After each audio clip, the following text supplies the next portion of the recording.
ABS-CBN News and Current Affairs. Panig sa katotohanan, panig sa bayan. Karong adlaw sa maayong buntag, Mindanao. Usa ka barangay sa Davao City, giila tungod sa historical tourist spots. Sa Kikay Box, sayro ng pamaagi aron magpabiling soft and kissable ang atong lips. Sa News Patrol, habal-habal driver, gipusil patay.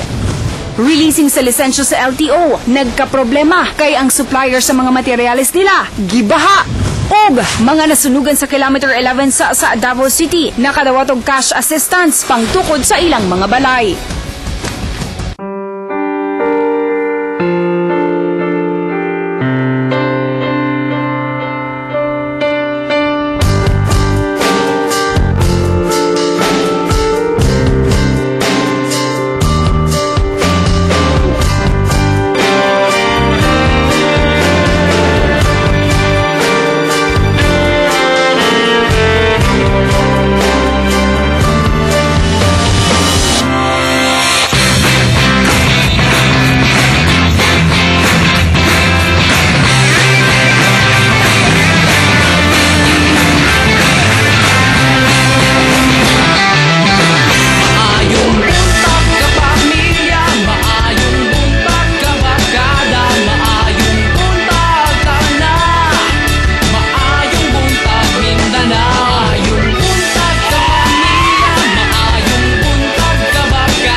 Mga kapamilya, Agosto 28 karong adlaw busa matanaw dungan nato sugaton ng adlong Miyerkules ug usa ka maayong buntag Mindanao. Gwapo ba ang inyong pagmata this morning? Mas pagwapuhon pa namo na mga kapamilya, pinaagilan sa pagtutok ninyo dinhi sa maayong buntag Mindanao kay dagag mga impormasyon ug mga balita among ihukad sa inyo dungan syempre sa inyong pagpamahaw. Ug syempre mga kapamilya, sugna nato ang buntag nga puno sa good news ug impormasyon. Speaking of good news, gusto ba ninyong makadto sa Japan mga kapamilya? Gusto na ako makadto sa Japan. Ako sad.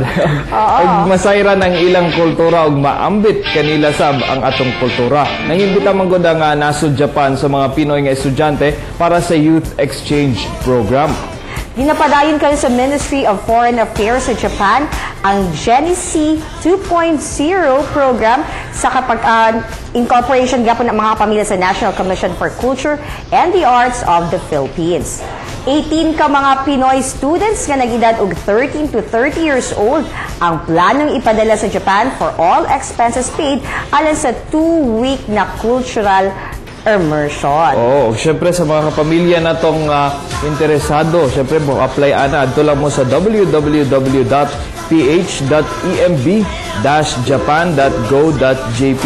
Actually kana nga website atong gi-post sa Facebook fan page sa Maayong Buntag Mindanao Official. Basig pwede nilang i-click to and then para direkta mo nga makaadto sa website kung gusto ninyong mag-apply isip sa ka exchange students. So kadagan kay mga programs no ang laing nasod na para for exchange students sa mga Pinoy na sa Singapore, na sa China, uban pa mga nasod Pilipinas sa Amerika na apod gani.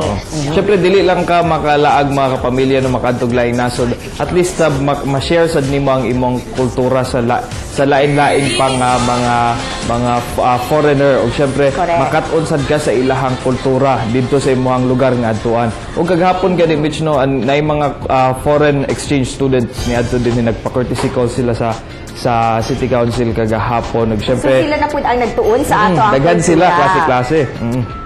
Ayan, gwapo na aside nga makatuon ka pa mga kapamilya, syempre na po side trip nga laag. Ayan. Pero speaking of laag na dinhi sa Davao City, daghan pug mga lugar nga pwede natong kalaagan ug pwede natong dalaon ang ato ang mga bisita kay usa ka barangay dinhi sa Davao City ang abunda sa kasaysayan nga usa sa pinaka-importanteng history sa nasod ang gibisita sa mga foreign exchange students mo nimong ginon aron ipasigarbo sa kalibutan kung sa Asia kung asa kini sayro nato.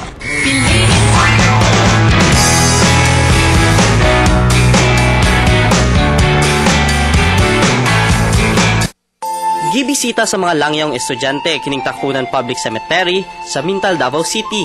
Wala sila giduaw nga minatay, pero ilang gibisita kining parte sa sementeryo kung asa gilubong ang mga residente ug sundalong Hapon nga namuyo kaniadto sa Davao City.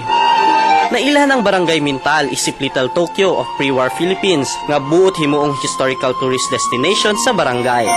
Busa ginabuhatan og blog entries sa mga foreign exchange student ang lugar aron ma-promote pa kini.